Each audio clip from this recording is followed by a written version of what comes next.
Let it.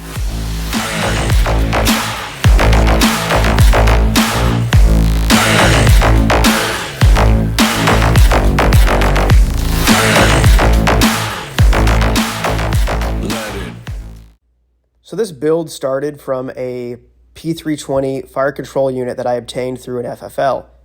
I started shopping around for different components. I wanted to build something a little bit more stylized that had more of an aftermarket look to it for EDC purposes, but without going to the extreme of getting everything actually aftermarket. I'll also add that in 2019, when I first put this pistol together, there were not many aftermarket options to build a P320 out like there are today. Anytime you begin to mix and match parts, you're likely to run into some reliability or fitment issues.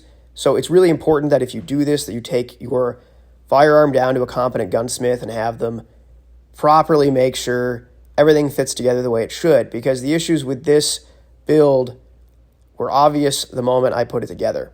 Now, what would happen once this pistol was assembled is that it would go to slide lock without engaging the slide lock. This is a Faxon barrel. I bought this threaded barrel for a couple of reasons. One, I intended on buying a suppressor at some point.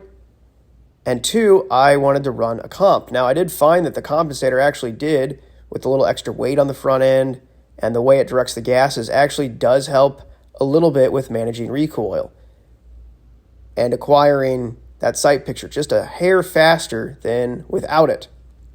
Now, that being said,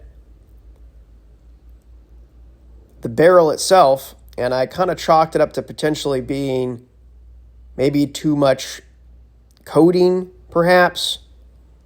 I wasn't quite sure what the issue is, and I'm still not 100% sure.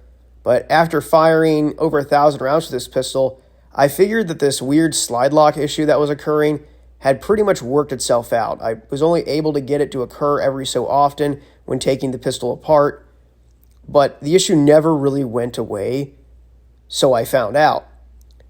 And it went to slide lock while I was at the range. This is the first time it's ever happened while firing the pistol that this issue occurred. I was using a Winchester white box.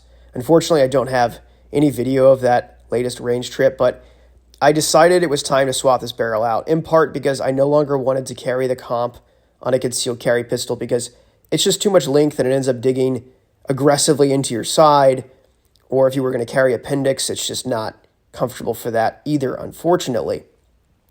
So you can see some footage here where I've taken the pistol out multiple times. I have a pretty good round count through the P320 system now, and I'm a really big fan of the P320.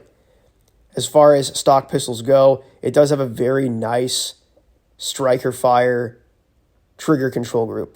The press is very obvious. There's no creep, really.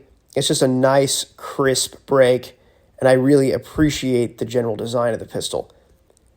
My subcompact that I have gone back to carrying more recently, that one probably has several thousand rounds through it as well at this point, and I have had zero issues with that one.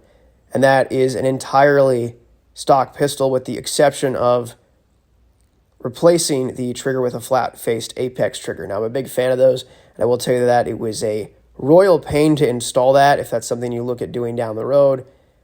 Be prepared to use a lot of colorful language while putting that trigger in and replacing the factory one.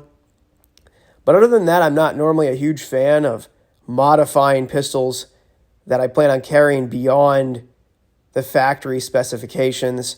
I'm not going to lighten the trigger. I'm not going to do anything other than enhance the cosmetics or the basic function, like, for example, adding a flat-face trigger. So I found this True Precision barrel floating around online and did a little research into these. They seem to be pretty good, and I discovered immediately upon installation that the fitment issues that were apparent with the Faxon were not there. So I don't think the coating is as aggressive, and the quality control might be a little better. Now, I can't fully point the finger at Faxon because I do make a great product.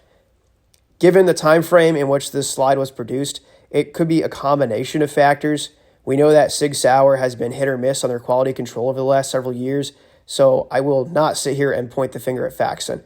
And if anything, like most aftermarket parts, Faxon, I'm sure, in their literature likely recommends that you take your firearm down to a gunsmith and have them properly fit everything together, because there's really no guarantee from iteration to iteration that this is all going to gel just perfectly. So make sure you have that in your budget when putting something like this together, that you may have to spend an extra several $100s to get everything tuned the way it should be.